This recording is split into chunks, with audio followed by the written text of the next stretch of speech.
Планирована замена системы отопления в этом доме. Чисто система отопления. Начинаться она будет вот отсюда, тепловой узел.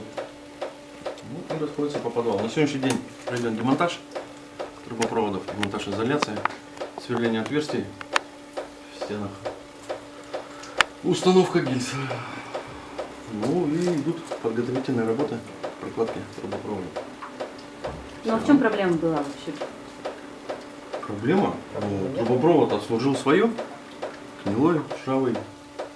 Уже дело двигалось к свещам, раковинам. Ну что, случались бы аварийные ситуации с зимой.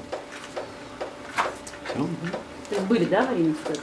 Нет, ну не знаю, с управляющей компанией, если честно. Может и были, по виду-то что-то они там устраняли. Какие-то участки видно, что меняли. Какие-то случаи у них тут были, скорее всего, но сильно не интересовались. Запланировано у нас 106 домов по всей республике Коми.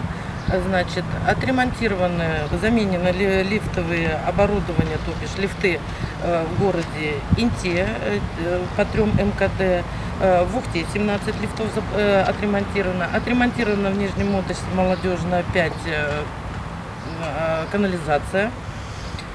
И сейчас ведутся работы по городу Сыктывкару. Это где мы сейчас находимся, Северно 51, а здесь меняется теплотрасса.